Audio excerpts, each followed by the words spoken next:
नमस्कार, गुलिस्तान न्यूज देख रहे हैं। मैं हूं आपके साथ सौरभ चौधरी। जम्मू में आज एक और शर्मसार करने वाली घटना सामने आई।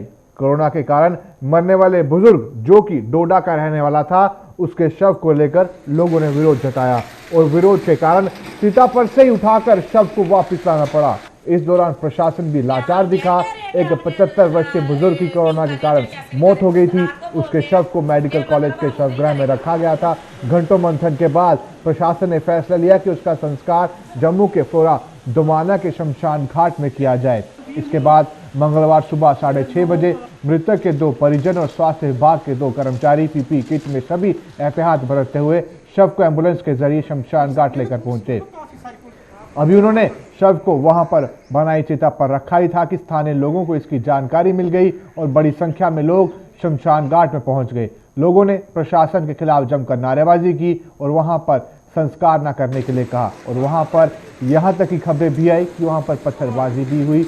हालांकि इस पर अभी साफ नहीं हुआ कि पत्थरबाजी हुई कि नहीं हुई, पर इतना साफ है कि जब यहाँ पर चिता को आग लगाई जा रही थी, तब इन लोगों ने, जो स्थानीय लोग हैं दमाना के, इन लोगों ने वहां पर विरोध जताया और वहां पर जो अधिकारी मौजूद थे और जो परिजन मौजूद थे, उन्हें चलती चिता में से शव को वहां से निकालना पड़ा, क्योंकि ये लोग लगातार वहां पर दबाव बना रहे थे कि यहाँ पर हम अंतिम संस्कार नहीं होने देंगे। जैसे तैसे बुजुर्ग का अंतिम संस्कार उसके बाद किया गया। आपको बता दें, उस शव को शमशान घाट के वहां से लेके जाया गया था, वापिस अस्पताल में लेके जाया गया। वहां पर बिना किसी को बताया, बिना किसी जानकारी के कर्मचारियों ने उस शव को एक सुनसान इलाके में ले जाकर वहां पर इसका अंतिम संस्कार किया। जम्मू में कोरोना के कारण मरने वाले लोगों के अंतिम संस्कार में इसी तरह का विरोध प्रदर्शन लगातार देखने को मिल भी रहा है। यहाँ पर प्रशासन की लापरवाही भी सामने देखने को मिल सकती है, क्योंकि एक निर्धारित पर्टिकुलर जगह नहीं है जहां पर यहाँ जो कोरोना के कारण जिनकी मौत हुई है उनका संस्कार किया जा सके।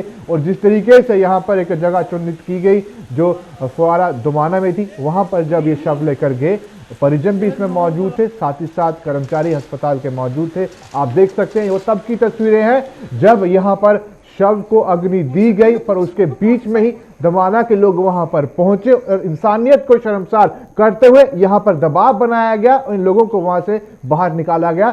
शव के साथ, शव अध जला हुआ था, उस आधे जले हुए शव के साथ ही परिजनों को, साथ ही साथ स्वास्थ्य विभाग की टीमों को वहां से बाहर निकलना पड़ा। उसके बाद मंथन करने के बाद, काफी मंथन करने के बाद इस शव को एक बार फिर से अग्नि दी गई, पर काफी दूर इलाके में जाकर, जहां पर किसी अधिकारी को इसकी सूचना नहीं थी। दूसरी ओर गवर्नमेंट मेडिकल कॉलेज के डॉक्टरों ने लोगों में फैली इस धारणा को सरासर गलत करार दिया है, जिसके तहत उनका मानना है कि कोविड-19 पॉजिटिव पाए गए मृतक के अंतिम संस्कार से कोरोना फैलता है। इस बाबत जीएमसी के डॉक्टरों ने आज एक बैठक कर लोगों को संक्रमितों के अंतिम संस्कार के लिए बनाए गए एसओपी का प्रचार प्रसार करते हुए बताया कि मृतक का अंतिम संस्कार ना करने देना जहां धर्म के खिलाफ तो है ही, इसी वैज्ञानिक व चिकित्सा दृष्टि से भी सही नहीं ठहराया जा सकता। कोरोना से जान गंवाने वाले मृतक को जलाने या फिर दफनाने से कोरोना नहीं फैलता, क्योंकि अंतिम संस्कार से पहले पूरी एहतियात के साथ ही शव को संस्कार स्थल पर पहुंचाया जाता है। वही जम्मू कश्मीर के आरसपुरा क्षेत्र के सीवर्ती गांव कोरोटना कला में कोरोना पॉजिटिव एक मामला सामने निकल कर आया है। उसके बाद पुलिस विभाग द्वारा घर और उस क्षेत्र को पूरी तरीके से सील कर दिया गया है, जबकि घर के अन्य सदस्यों को घर के अंदर ही क्वारंटाइन में रखा गया है। बताया जा रहा है कि व्यक्ति एसआरटीसी की बस का चालक था और उसका 29 मई को टेस्ट हुआ था और आज उसका टेस्ट पॉजिटिव आने पर उसे स्वास्थ्य विभाग की टीम द्वारा इलाज के लिए कोरोना वार्ड जम्मू में शिफ्ट कर दिया गया है। बताया जा रहा है कि यह व्यक्ति राज्य स्तर की बसें चलाया करता था। वहीं अगर आरसपुरा प्रशासन की बात करें तो आरसपुरा प्रशासन की तरफ से पूरी सतर्कता यहां पर बरती जा रही है। पुलिस प्रशासन वहां पर हरकत में आ गया है। उस इलाके को सील कर दिया गया है जहां पर यह व्यक्ति रहता था।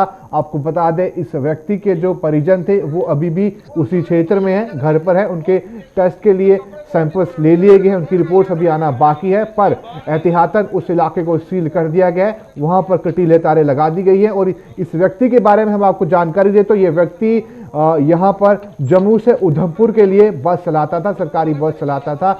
उसके बाद 29 को इसकी रिपोर्ट सैंपल्स लिए गए तो आज पॉजिटिव आने के बाद इसे आइसोलेशन वार्ड अस्पताल में भर्ती करा दिया गया है।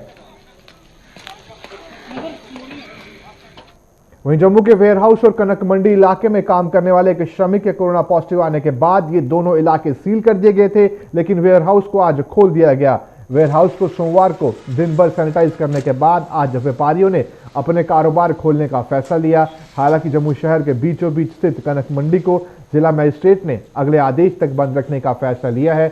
वेयर हाउस खुलने पर आज व्यापारी और दुकानदारों ने कामकाज शुरू कर दिया और यहाँ सोशल डिस्टेंसिंग बनाए रखने के अलावा अन्य एहतियात भी बरते जा रहे हैं। यहाँ कारोबार करने वाले व्यापारियों ने प्रशासन से यहाँ एक टीम भेजकर सभी की सैंपलिंग करने की मांग की है।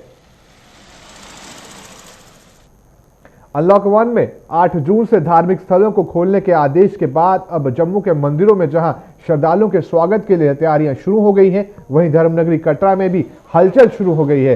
पिछले करीब 2.5 महीने से बंद पड़ी श्री माता वैष्णो देवी जी की यात्रा दोबारा शुरू होने के आसार बन गए हैं, जिसके चलते यात्रा मार्ग पर चलने वाले घोड़े खच्चरों के साथ साथ इनके संचालकों की भी कोविड-19 जांच का आगाज हो गया है।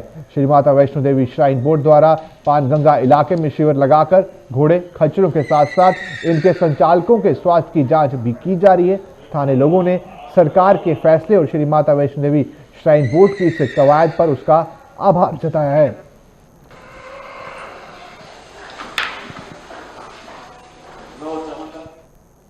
कोरोना महामारी के जल्द खात्मे की कामना को लेकर धर्मनगरी कटरा के बाणगंगा स्थित गीता भवन में आज एक अनुष्ठान किया गया। महंत भुवनेश्वरी देवी की अगुवाई में हुए इस अनुष्ठान में मात्र कुछ ही गिने चुने लोगों ने भाग लेकर देश और दुनिया से इस महामारी के काले साए के जल्द हटने की दुआएं मांगी।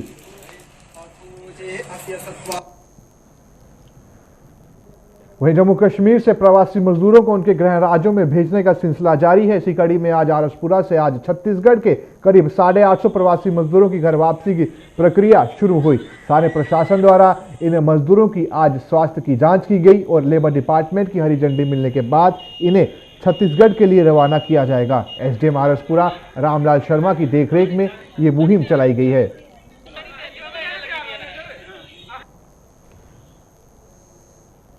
वहीं केंद्र सरकार की 1 वर्ष की उपलब्धियों को जन जन तक पहुंचाने के भाजपा देश भर में डिजिटल संपर्क अभियान शुरू करने जा रही है। देश के साथ साथ भाजपा ये अभियान जम्मू कश्मीर में भी चलाएगी। इसकी जानकारी भाजपा के प्रदेश अध्यक्ष रविंद्र राणा ने एक प्रेस कॉन्फ्रेंस के दौरान दी। राणा ने कहा, सरकार की उपलब्धियों से लोगों को रैली और प्रेस कॉन्फ्रेंस के माध्यम से अवगत करवाया जाएगा। उधमपुर के गोडी ब्लॉक की चेयरमैन आरती शर्मा ने इस ब्लॉक को नया विधानसभा क्षेत्र घोषित किए जाने की मांग की है। आरती शर्मा का कहना है कि गोडी इलाके के लोग पिछले कई दशकों से ये मांग करते आ रहे हैं, लिहाजा सरकार को इसे पूरा कर उन्हें नया ये तोहफा देना चाहिए। उन्होंने कहा कि ये एक बेहद पिछड़ा हुआ इलाका है, लिहाजा यहाँ बच्चों की उचित शिक्षा के साथ साथ बिजली, पानी और सड़कों जैसी मूलभूत सुविधाएं की आपूर्ति होनी चाहिए, तो ये सोने पे सुहागा साबित होगा। पूर्व मंत्री और भाजपा नेता अब्दुल गनी कोहली ने जम्मू कश्मीर सरकार पर खानाबदोश गुज्जर बकरवाल समुदाय की अनदेखी का आरोप लगाया है। पूर्व मंत्री ने जम्मू कश्मीर सरकार पर निशाना साधते हुए कहा कि एक और केंद्र सरकार इस समुदाय के उत्थान के लिए कई योजनाएं चला रही है, तो वहीं जम्मू कश्मीर सरकार इन लोगों की लगातार अनदेखी कर रही है। देश की आंतरिक सुरक्षा में अहम भूमिका निभाने वाली सीआरपीएफ सामाजिक कार्यों में भी पीछे नहीं है। लॉकडाउन के दौरान जहां सीआरपीएफ ने नियमों का पालन करवाने में योगदान दिया, वहीं जरूरतमंद लोगों को राशन भी मुहैया करवाया। इसी कड़ी को जारी रखते हुए सीआरपीएफ की 3वीं बटालियन ने आज जम्मू स्थित सुपर स्पेशलिटी अस्पताल में तैनात स्टाफ की सुरक्षा के लिए पीपीई किट्स और सैनिटाइजर मुहैया करवाए। सुपर स्पेशलिटी अस्पताल के medical superintendent doctor Arun Sharma ने इस योगदान के लिए सीआरपीएफ का आभार जताया।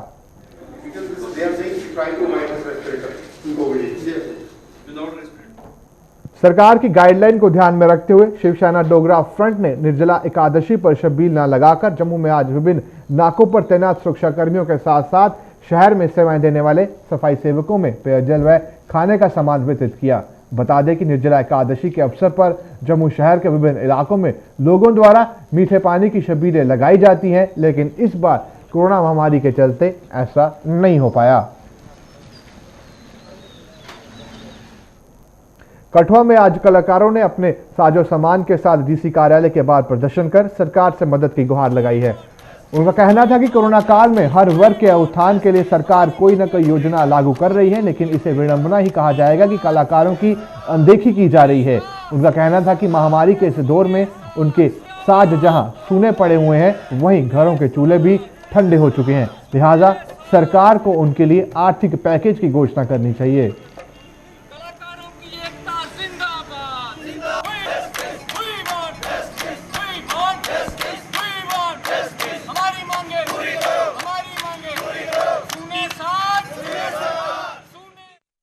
वहीं कोरोना काल में प्रभावित हुए कलाकारों ने जम्मू में भी अनोखा प्रदर्शन किया। जम्मू के अभिनव थिएटर परिसर में इन कलाकारों ने साज और आवाज के माध्यम से सरकार के समक्ष अपना रोष जताया। इस प्रदर्शन की अगुवाई कर रहे गायक और संगीतकार सुरेंद्र मनास ने बताया कि मौजूदा समय में देश के कलाकार मुश्किल दौर से गुजर रहे हैं और आने वाले 6 महीनों तक उनके सिर मुसीबत टलने के कोई आसार नजर नहीं आ रहे।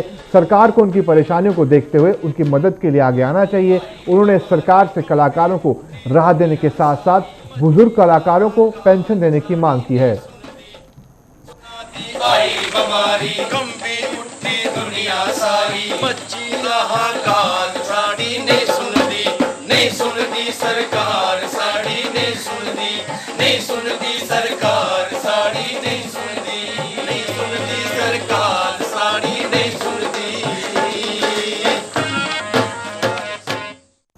पीने के पानी की किल्लत के विरोध में रायपुर दमाना के रायपुर के इलाके के लोग सड़क पर उतर आए। उनका कहना था कि वो गर्मी के इस मौसम में पानी की बूंद बूंद के लिए तरस रहे हैं, लेकिन जल शक्ति विभाग कुंभकर्ण की नींद सोया हुआ है। इन लोगों के मुताबिक इस समस्या को दूर करने के लिए सरकार ने इलाके में वाटर सप्लाई स्कीम शुरू की थी और ग्राउंड वाटर डिपार्टमेंट ने डगवेल तो खोद दिया, लेकिन 3 वर्ष बीत जाने के बाद भी जल शक्ति विभाग डगवेल से लोगों के घरों तक पानी नहीं पहुंचा पाया। खबरों का सिलसिला इसी तरीके से जारी रहेगा। आप बने रहे हमारे साथ, देखते रहे गुलिस्तान। मुझे दीजिए इजाजत।